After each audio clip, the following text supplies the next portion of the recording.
안녕하세요. 사법고등학교 학생 여러분. 여러분들과 오늘 세계사를 학습할 사법고 교사 이은정입니다. 오늘은 지난 시간에 이어서 로마의 발전과 문화에 대해서 살펴보도록 하겠습니다. 우리 지난 시간에 그리스와 헬레니즘에 대해서 살펴봤었는데요. 여러분들 서양사 공부했을 때 조금 조심해야 될 부분이 한국사를 떠올려 보면 고려가 망하고 조선이 생기는 거잖아요. 그런데 이 서양사 같은 경우는 지역이 넓기 때문에 중복해서 있는 경우들이 상당히 많습니다. 당연한 일이겠죠. 그래서 그리스가 열심히 팽창하고 막 페르시아 전쟁하고 펠로폰네소스 전쟁하고 이 시기에 로마가 있었습니다. 하지만 그 시기의 로마는 워낙에 작은 도시 국가였었던 거죠. 그리스 사람들이 그다지 중요하게 여기지 않았던 그런 아주 작은 도시 국가였습니다. 그랬던 로마가 점점점 팽창을 하기 시작을 해서 나중에는 알렉산드로스의 제국마저도 그가 세웠던 제국의 영토들이 모두 로마에 편입이 될 정도로 로마는 굉장히 큰 영토를 보유하게 됩니다.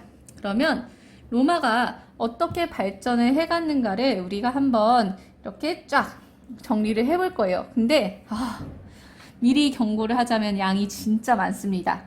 그래서 아마 여러분들 그리스보다 쉬울 수도 있고 어려울 수도 있는데요. 그래도 재밌는 부분이니까 함께 힘을 내서 가보도록 합시다. 네. 먼저 로마 하면은 여러분들 어느 나라에 있죠? 네, 이탈리아에 있죠? 여기 지도에 보면은 로마 정말 최대 영역을 보니까 거의 여러분들이 인식하는 유럽의 범위, 아프리카, 아시아를 어우르는 엄청난 대제국을 건설을 합니다. 하지만 이렇게 거대한 로마도 처음에는 이렇게 작은 도시 국가에서부터 출발을 해요. 지금의 그 이탈리아의 수도 로마가 당시 로마 같은 로마입니다.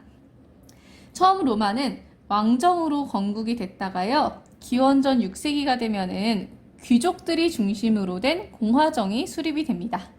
공화정은 꼭 민주주의가 아니더라도 공화정은 될 수 있어요. 이 공화정이라는 것 자체가 공화정이라는 말 자체가 같이 정치를 한다는 의미이기 때문에 귀족들끼리만 정치를 해도 공화정이긴 합니다. 그러면 이 당시 이 귀족 공화정의 정치 체제를 보자면요. 일단 우리나라의 그 정치의 대표를 대통령이라고 한다면 이 당시 로마에서는 집정관이란 사람들이 정치를 주도하여 했는데요.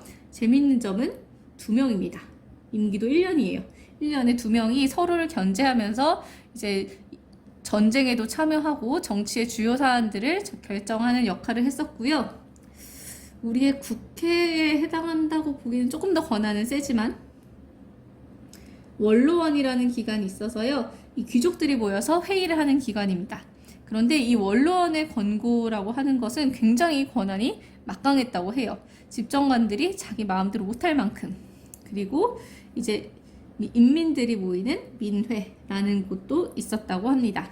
네, 여기에 있는 마크는 선생님이 기껏 컬러로 뽑은 게 있는데 흑백으로 했네. 여기에 있는 거는 SPQR이라고 되어 있는 거는 로마 원로원과 인민이라는 뜻의 기호고요. 예전 고대 로마에서도 쓰였고 현재 로마시의 깃발, 상징이기도 합니다. 네. 그러면 로마에서도 마찬가지로 그리스에서 민주 정치가 발달을 했었던 것처럼 로마에서도 평민들이 권한이 하나하나 신장이 되는데 과정은 똑같아요. 여기도 마찬가지로 이 작았던 로마가 이탈리아 반도를 통일하는 과정에서 평민들이 중장보병으로 참여를 하게 되고요. 이 중장보병으로 참여한 평민들은 점점 자신들의 권리를 요구하기 시작합니다. 그럼 오늘은 이 평민들이 어떻게 자신들의 권력을 신정해 나갔는가를 중심으로 봅시다. 먼저 이들이 성장하게 된 배경은 첫 번째, 상공업을 바탕으로 성장을 해서요. 스스로를 무장하여 중장보병으로 전쟁에 참여하였기 때문이다. 그래서 이들의 첫 번째 성과는 호민관이라는 걸 설치를 하고요. 평민회라는 것을 만듭니다. 평민회는 좀 느낌이 딱 오죠? 평민들만 참여하는 거. 귀족들 말고 평민들이 참여하는 회의체다라는 게 느낌이 오는데, 호민관은 뭐냐면요. 이 호자는 보호하는 거예요. 평민들을 보호하는 관리를 둡니다. 근데 이 호민관들에게는 진짜 엄청난 권한을 줘요. 어떤 권한이냐? 원로원과 집정관이 어떤 사안을 결정을 해요. 그러면 이 사람들은 거부권이 있습니다. 그래서 어떤 결정을 해도 호민관이 하나 딱 나와서 거부합니다 라고 얘기하면은 어떤 귀족들도 원로원도 감히 침범할 수 없을 만큼 막강한 권한을 줘서 평민들을 보호할 수 있게 만듭니다. 그리고 법률을 제정을 해서 평민들의 권한을 보장을 하는데요. 네, 여기서부터 이름이 조금씩 어려워지기 시작을 합니다. 제일 먼저 등장한 것은 12표법이라고 해요.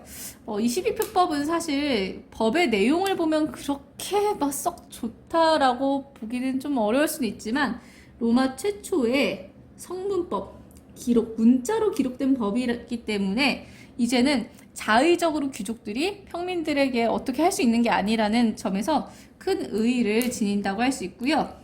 다음으로 등장한 것은 리키니우스법입니다. 이름 어렵죠?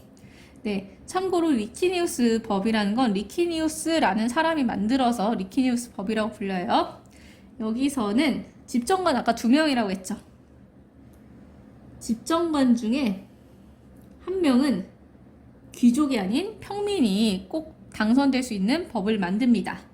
그리고 그 다음에 등장했던 호르텐시우스 법이라는 걸 만들어서요. 여기서는 한 발 더 나가서 평민회의 평민회에서 결의한 것이 법적으로 효력을 지니게 호르텐시우스 법을 만듭니다. 그러다 보니까 이제부터는 적어도 법적으로는 귀족과 평민이 동등한 권리를 지니게 되죠.